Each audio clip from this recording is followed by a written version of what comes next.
I live in Mainland, USA, or Iowa to be specific. That's the Midwest, or right in the middle. When I was younger, I discovered anime, and my whole outlook on life changed. I already played games, and I already considered myself an artist. But now I became aware of a seriously beautiful art form that outperforms any cartoon the US has to offer, and has shown me a level of artistic perfection that was worthy to aspire to. I dreamt of going to Japan for years. In 2004, I joined the Army, and I ended up in Hawaii as my first duty station. Life was different there, more relaxed and go with the flow. The environment was peak, and I couldn't get enough. I started to notice that there were quite a few Asian tourists. In fact, AI tells me that in 2024, Japanese tourists were the most common tourists, to the tune of 720,000 visiting that year. Well, we know that all three of these locations are very different, and we know that people want different for their vacation destinations. But which one is the most superior to live? We'll find out by looking at some of the basic things that makes a place worth living long term, like housing, cost of living, safety, healthcare, and stuff to do.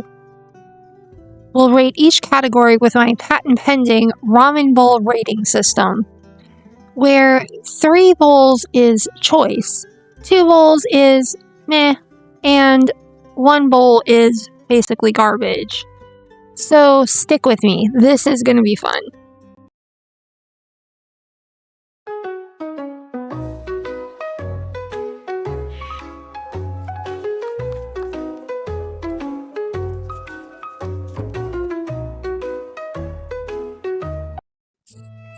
So let's start in Iowa, a land of corn, tractors, overalls, and me.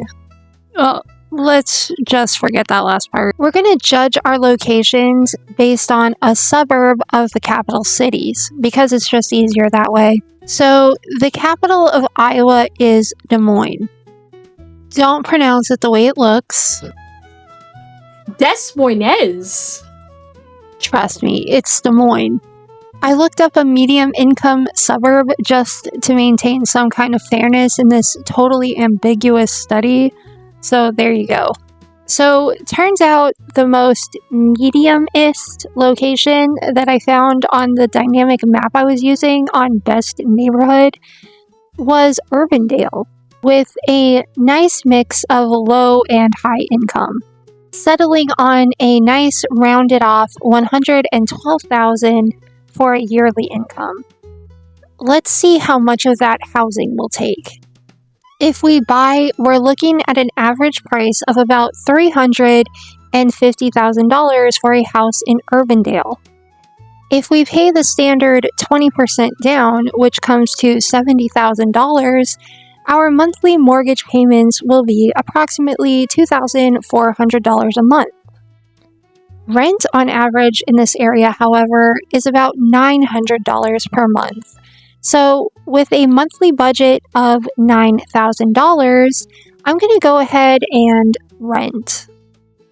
Even though we could easily buy in this location, I'm going to go ahead and stick to renting because I would like to have the most money left over at the end of the month for the highest quality of life.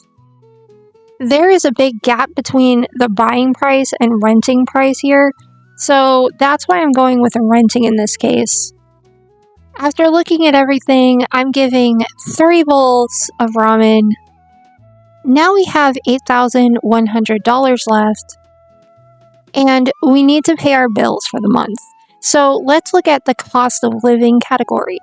If we spend about $800 on food/needs, internet, trash, water, electric, and miscellaneous adds up to about $570. America has pretty shit public transportation, and cities are set up for driving. So we're going to buy a cheap new car for about $25,000. And our payments are about $450 per month. And now when you add up all of our expenses, we are at a total of $1,820. Subtract that from our income and we are down to $6,280.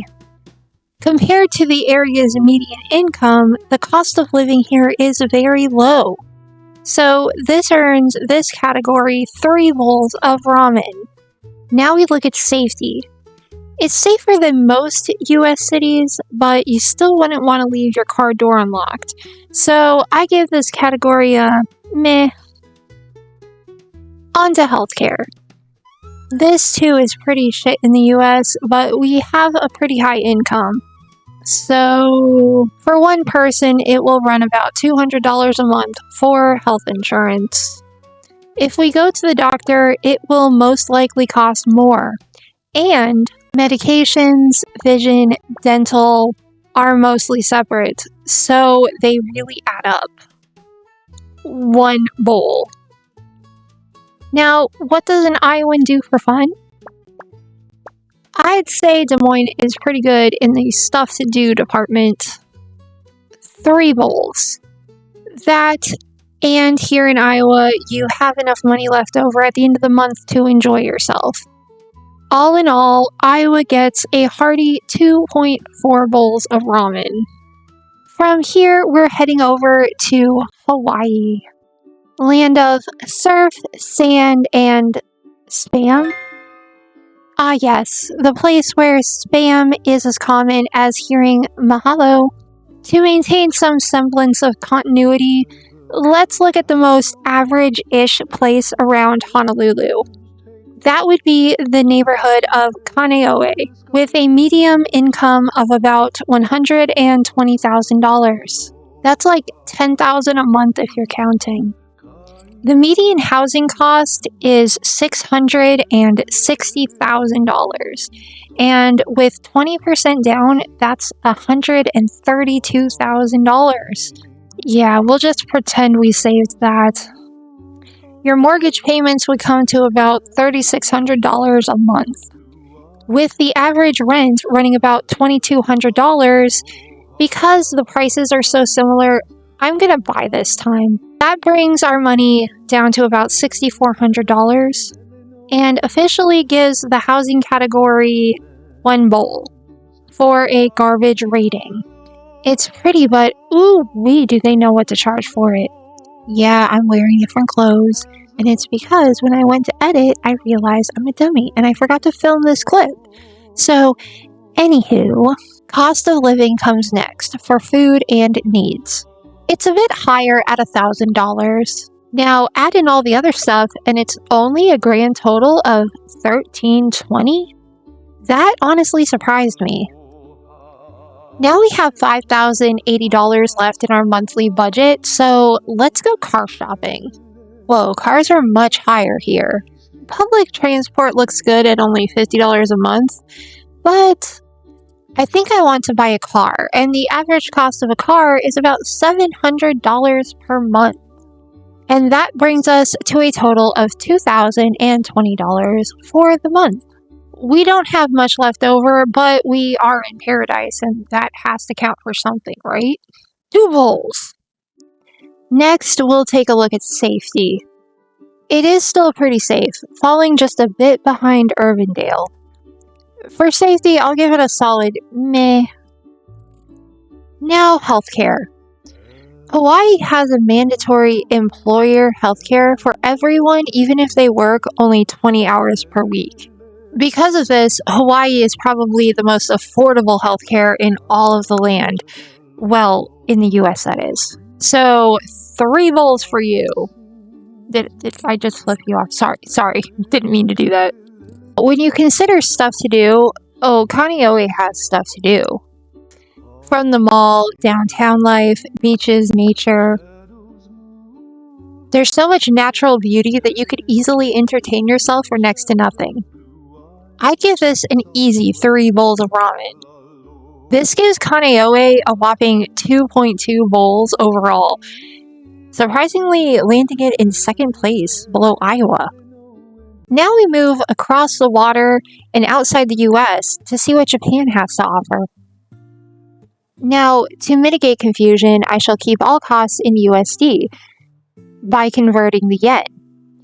If you want to know any of these numbers in yen, just pop the numbers into a currency converter.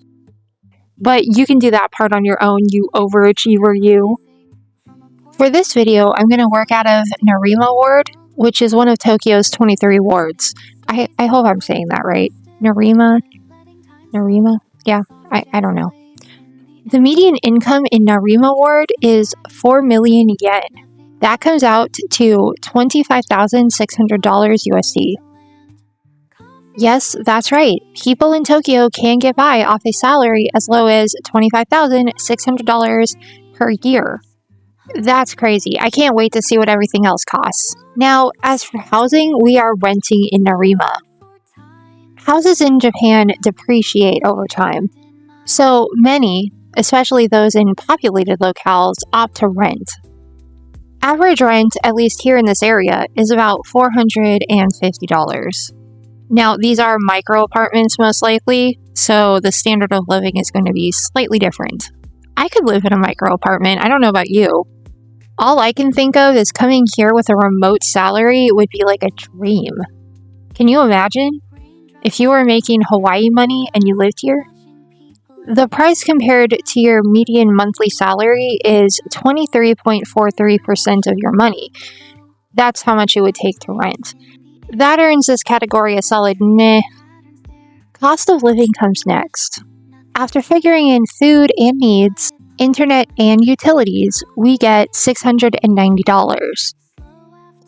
After figuring in transportation, which we are figuring in a monthly transit ticket, for an additional $60, bringing our grand total to $750.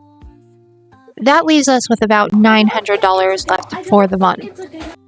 For comparison, your cost of living in Narima is about 45% of your income after paying rent. Hawaii is 32%, and Iowa is only 22%. So I think that means Narima gets 1 bowl for this category. Now, safety is where Japan really shines. Narima is one of Tokyo's safest wards, while Iowa is one of the safest places in the US. With about 243 people per 100,000 experiencing violent crime. Narima, on the other hand, is 0.4 people out of every 100,000. That's less than 1. That's a 3 bowler for sure. Now we're on to healthcare. While I was researching Japan's healthcare system for this video, I found out they actually have a pretty bomb system. Now I see where Hawaii got some of their ideas from. In Japan, healthcare is provided through your employer as long as you work at least 20 hours per week. But then, when you actually visit the doctor, the cost is low. It blew me away to read that one night in the hospital might only cost you around $200, where in the US, one night could run a couple thousand. I will give this category an unexpected 3 bowls. Peak. Last but certainly not least, we have the stuff to do category. Japan is chock full of unique experiences, and Narima is no exception, with access to everything you'd expect in a city, to stuff like gardens, museums, and amusement parks. I would say this category gets an easy 3 bowls. That brings the grand total for Narima to 2.4 bowls, alongside Iowa. What say you? Do you agree with my consensus? Or do you have some beef with my scores? Come over here and say that. Let's hear it down in the comment section below. Scores aside, which one of these places would you want to live most? I'm pretty happy in Iowa. I would love to visit these other places though. That's why this life is so fun. You never know where you might end up. Huh? Bye, guys.